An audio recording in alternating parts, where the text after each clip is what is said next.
He was a millionaire's son who had never taken a single step in his life. Doctors gave up. His parents lost hope. But then, one ordinary day, a new black maid walked into the mansion and did something so unbelievable it shocked every guest at their party, brought the boy to his feet, and left even his father in tears. This is the story you'll never forget. Nobody at the Bennett mansion could believe their eyes. The boy who had never taken a single step in his life was standing, not wobbling in his chair, not leaning on someone's shoulder, standing on his own 2 feet. For a moment, it was as if the music stopped, the clinking of champagne glasses froze, and every guest at the charity gala held their breath. And in that stillness, one thought rang louder than the rest. This is impossible. The boy's name was Ethan Bennett, the only son of Marcus Bennett, one of the wealthiest businessmen in the city. To the outside world, Ethan had everything: money, comfort, the kind of security most kids could only dream of. But behind the tall gates and marble floors of the Bennett estate, his life had been defined by one cruel truth. He had been born with a rare condition that left his legs weak, unresponsive, and unable to bear his weight. For 12 long years, his wheelchair had been his world. The Bennetts had tried everything: world-class doctors, experimental surgeries overseas, custom therapy programs designed by the best specialists money could buy. They brought in physical therapists who worked with Olympic athletes, bought the most advanced mobility equipment, even converted part of their home into a private rehabilitation center. And yet, the result was always the same. Ethan would never walk. At first, Marcus Bennett refused to accept that answer. He poured millions into research, convinced that science could give his boy a future without a wheelchair. But over time, each failure chipped away at his hope until it was gone. His wife, Helena, dealt with the heartbreak differently. She buried herself in charity events and social commitments, hosting grand parties where she smiled for photographs while quietly avoiding the sight of her son's still legs. Ethan, meanwhile, had learned to put on a brave face. He laughed when people made awkward jokes about his wheelchair, pretended not to notice when other kids avoided him at gatherings, and kept his real feelings locked deep inside. And so, life at the Bennett mansion became a quiet routine: tutors in the morning, therapy in the afternoon, dinner with his parents when they were home, and long evenings reading or playing video games in his room. Staff came and went: nannies, caregivers, maids. None stayed long enough to make much a difference. Then came the day that changed everything. It started like any other morning. The mansion was bustling with preparations for another charity event, one of Helena's biggest of the year. The ballroom was being decorated. The kitchen staff were working double time, and Marcus had invited some of the city's most influential people. Ethan didn't care much about the party. These events were always the same: polite small talk, endless introductions, and adults speaking over him as if he wasn't there. But this one would be different, because that morning a new maid arrived. Her name was Grace. From the moment she stepped through the mansion's tall double doors, she seemed different.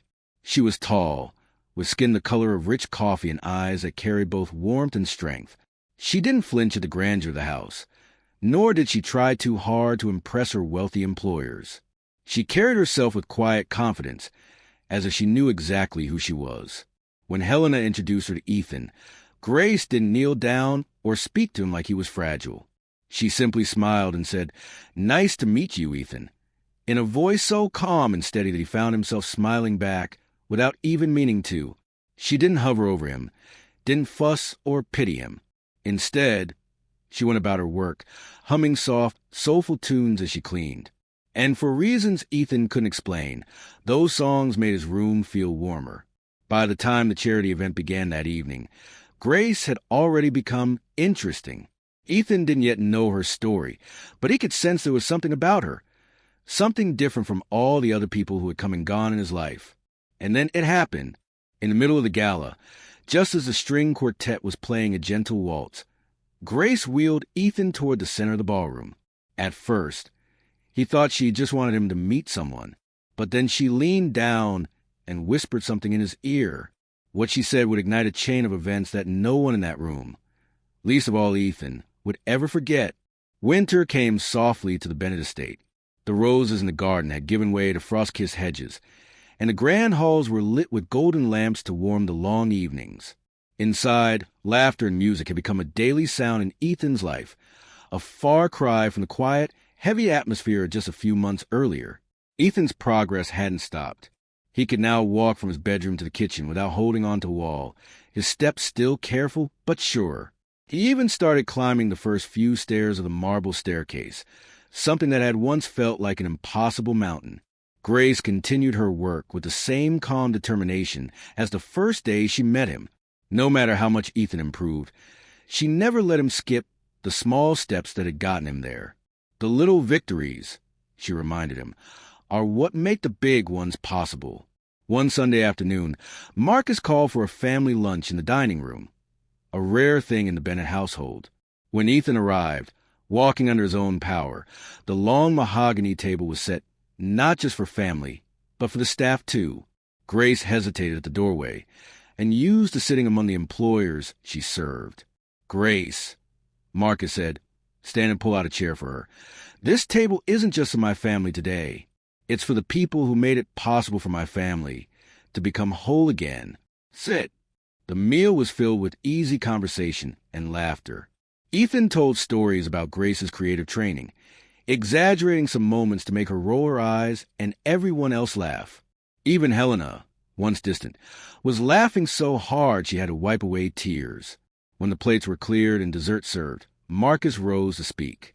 He cleared his throat, but his voice was already thick with emotion. "I've built my life on the idea that money can solve any problem. I believed if I threw enough resources at something, I could make it happen. But my son didn't take his first steps because of the money I spent. He took them because someone cared enough to believe in him when the rest of us didn't." Grace lowered her eyes, but Marcus continued. "You taught him to believe in himself. You taught us to believe again.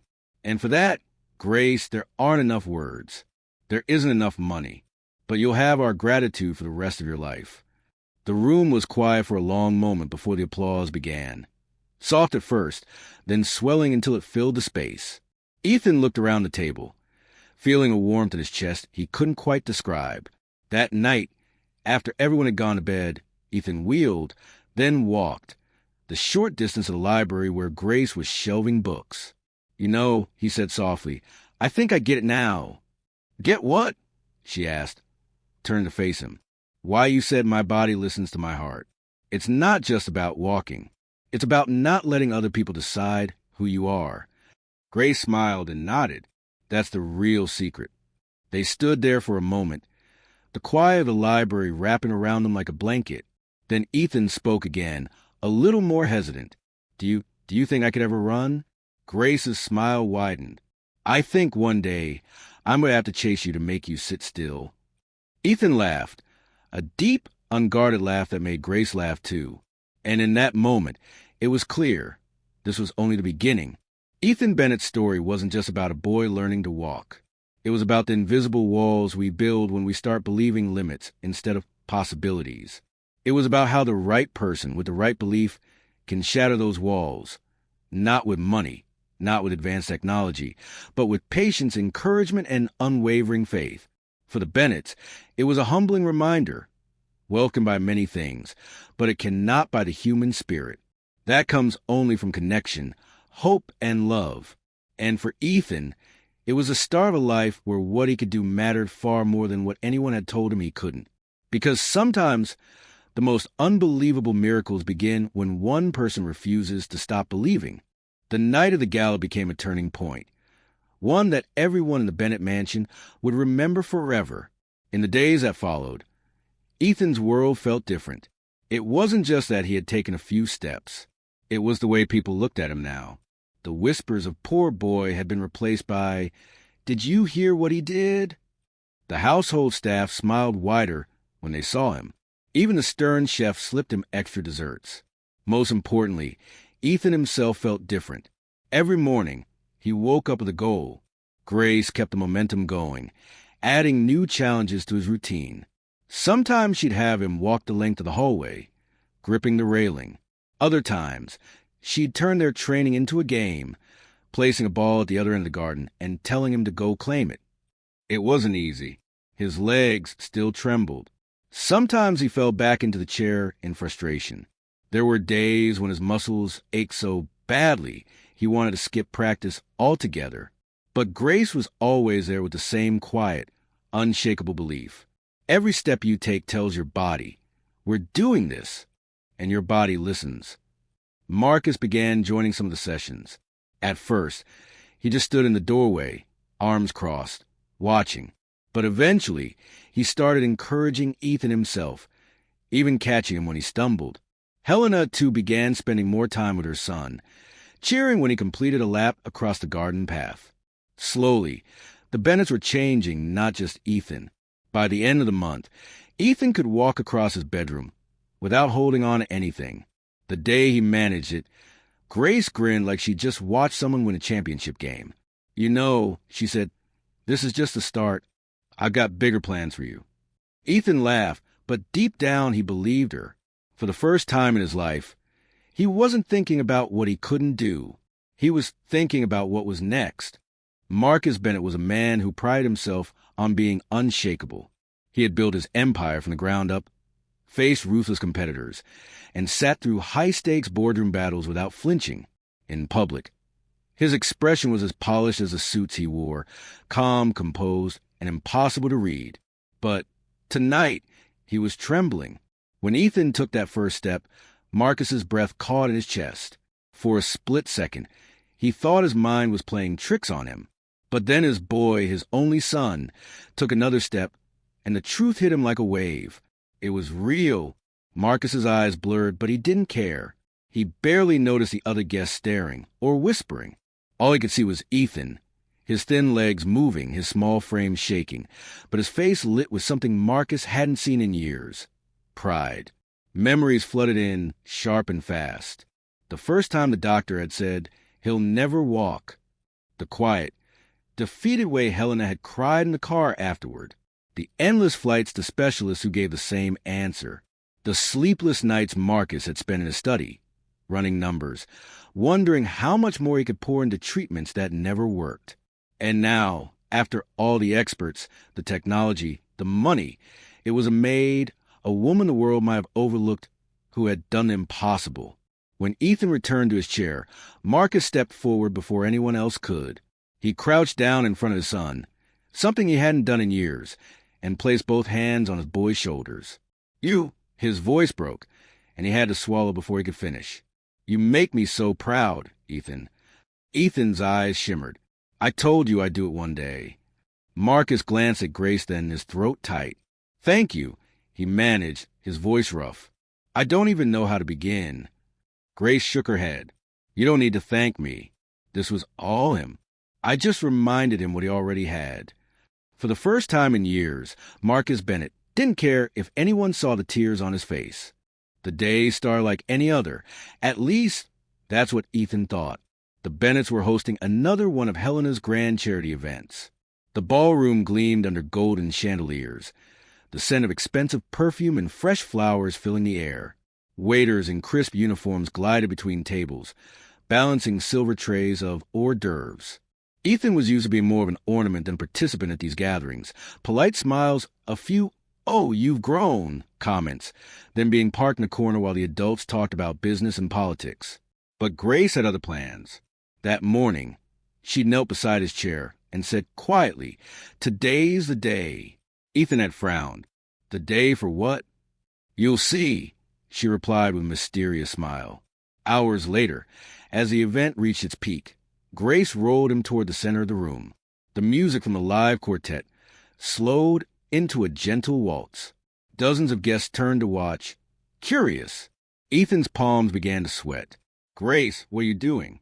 She crouched beside him, her voice low but firm. "You've stood in the hallway. You've held it for a minute. Now you're going to stand here. And when you do, you're going to take one step." "One step." His voice cracked. "In front of all these people?" Grace's eyes didn't waver. "You're ready. And trust me, no one here will laugh." The room seemed quiet around them. The clinking glasses faded, replaced by the soft swell of music. Ethan felt his heart pounding like a drum in his chest. He took a deep breath, gripped the sides of his chair, and began to push himself up. His legs shook violently, but Grace's hand was at his back, not holding him up, just steadying him. Gasps rippled through the crowd as he straightened. His parents froze, eyes wide. "Good," Grace whispered. "Now, just one step." Ethan's throat felt dry. His entire body trembled. But he focused on the space in front of him, just one small patch of polished floor, and moved his right foot forward. The moment it touched the ground, the room erupted. Guests clapped. Some even cried. Helena covered her mouth, tears spilling down her cheeks. Marcus stood rooted to the spot, his face a mix of shock and pride. Ethan took another step, and another, 3 small, unsteady movements, but to him, they felt like a marathon. When he finally eased back into his chair, the applause didn't stop. Grace leaned in and whispered, "See? I told you your heart knew how." Ethan smiled through his tears. For the first time in his life, he didn't feel like the boy who couldn't walk. Grace's idea of therapy looked nothing like the ones Ethan was used to. With the professionals, it had always been strict schedules, charts, timers, and a list of repetitive exercises that felt more like homework than hope. Stand for 5 seconds. Lift each leg 10 times. Push against the resistance band. Rest. Repeat. Grace threw all of that out the window. On her first training day, she rolled a small speaker into his room and played a slow, rhythmic song. The beat was steady, almost like a heartbeat, and she began swaying her shoulders to it. "No pressure," she said. "Just follow me." Ethan laughed. "I can't dance." "Perfect," Grace replied with a grin. "No bad habits to break." She encouraged him to move however he could. First his arms, then his shoulders, then shifting his weight from side to side in the chair. When he protested, she said, "We're not working your legs yet. We're teaching your brain to remember what movement feels like." The next day, she didn't even mention standing. Instead, she wheeled him to the garden and challenged him to reach for a branch just above his head. "Stretch," she said. "Make those muscles wake up." At first, Ethan thought it was pointless. But slowly, he realized what she was doing, getting him to use muscles without making it feel like work. Some days, she turned into games. She'd place an object just far enough away that he'd have to lean or pull himself slightly forward to grab it. Other days, she'd make him hold a position while she told a joke, forcing him to keep balance while laughing. "Your body and your mind are a team," she said one afternoon. "If one starts to believe, the other will follow." Then one morning she finally said, "Let's try something new." She rolled him over to a sturdy wooden rail in the hallway. "Put your hands here," she instructed. "Now push, just enough to lift yourself a little." Ethan hesitated, but Grace's eyes were steady, patient. He gripped the rail, pressed down, and felt his body rise a few inches. His legs trembled instantly, but Grace's voice was right there. "Breathe. You've got this." He held the position for maybe 3 seconds before dropping back into the chair. To his surprise, Grace clapped. "That's it," she said, smiling wide. "You just stood." "It doesn't count," Ethan said quickly. "I barely—" "Oh, it counts," Grace interrupted. "Every second counts." And so it began. Day by day, she stretched those seconds into more. 2 seconds became 5. 5 became 10. 10 became a full minute. The doctors might not have been there to see it, but something incredible was happening. And Grace knew it was only the beginning. It was on a rainy Tuesday afternoon when Ethan finally asked a question that had been bothering him for days. Grace was in his room, folding his laundry with that calm, unhurried rhythm she always had. Outside, raindrops tapped against the tall windows, and the whole mansion felt hushed, like the world had stopped to listen. Ethan, sitting in his wheelchair, watched her for a moment before blurting, "Why do you care so much?" Grace looked up, eyebrows slightly raised. "What do you mean?" You talk to me like I can actually get better. Like one day I could walk. But you know I can't. Everyone knows that. So why?" For a long moment, she didn't answer. She set down the folded shirt, walked over, and sat across from him. Her eyes, steady, warm, and deep, held his without wavering. "I know something the doctors don't," she said softly. Ethan frowned. "Like what?" She took a breath. as if deciding how much to share. When I was a little girl, I had a brother named Samuel. We grew up in a tiny house with more love than money.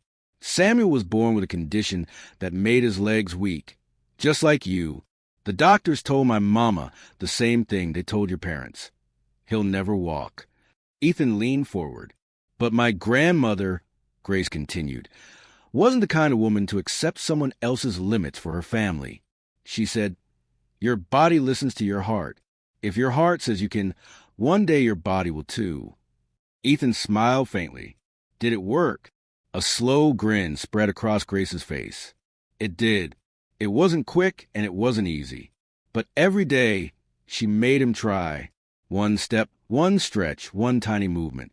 She sang to him, told him stories, and reminded him that giving up was the only way to truly fail. A year later, Samuel wasn't just walking. He was running the yard, chasing me with the garden hose. Ethan's eyes widened. "And you think that could happen to me?" "I don't think," Grace said firmly. "I believe. And until you believe too, I'll believe enough for both of us." For a moment, neither of them spoke. Ethan could hear the rain pattering against the window and feel the quiet weight of her words settling into his chest. It was the first time in years he'd heard someone speak about his future without pity or hesitation. Something shifted inside him that day. Not a miracle, not yet, but the faintest spark of hope. Grace wasn't like the other staff who had passed through the Bennett mansion. Most maids arrived nervous and polite, eyes darting from the crystal chandeliers to the marble staircase, as if afraid they might break something just by breathing near it. They spoke to Ethan in that same careful tone people use with sick children. Soft, pitying, and distant. They kept conversation minimal, did their tasks, and left. Grace was different from the moment she stepped in. The day after the gala, she appeared in Ethan's room at exactly 8 a.m., holding a breakfast tray that smelled far better than anything the chef had sent him before. "Morning," she said casually, as if she'd known him for years.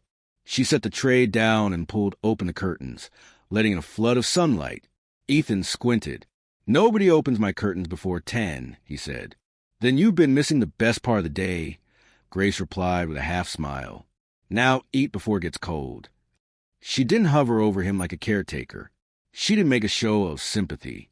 Instead, she talked while she worked, about how the sunrise that morning had been streaked with pink and gold, how she had heard the gardener whistling off-key, how the smell of fresh coffee in the kitchen reminded her of her grandmother's house. Ethan found himself listening, really listening. Later that morning, she wheeled him out to the garden, not because the doctor's schedule said he needed fresh air, but because she thought he should see the roses while they were still blooming. She asked him questions nobody else asked. "What do you like to do for fun?" Ethan shrugged. "Video games, I guess." "Guess," she teased. "That sounds like someone who hasn't tried enough things yet." She challenged him, gently but firmly, in ways others never had. When they passed a set of stairs leading to the patio, Grace stopped. "I bet you could stand for a second if you wanted to." Ethan frowned. "No, my legs don't." "I didn't ask about your legs. I asked about you." Something about the way she said it made him pause. Nobody had ever separated him from his condition before. Everyone talked as if his wheelchair was part of his identity, something fixed and unchangeable. Grace didn't. The first few days, she kept slipping little challenges into their routine. While dusting his bookshelf, she'd say, "Hand me that book." "No, the one on the top shelf." "Stretch for it." While arranging flowers on the table, she'd ask, "Can you hold this vase steady for me? Stand up for just a second so I can reach the bottom." She always smiled when he tried, even if he failed. One afternoon, she brought a portable speaker into his room. She played an old blues song, the kind with a beat that seemed to get into your bones, and told him to move his shoulders to the rhythm. "If your legs won't listen yet," she said, "start with the parts that will." By the end of the week, Ethan noticed something strange. He was actually looking forward to seeing her each morning. Grace didn't feel like a maid. She felt like someone who was on his side, not because she was paid to be,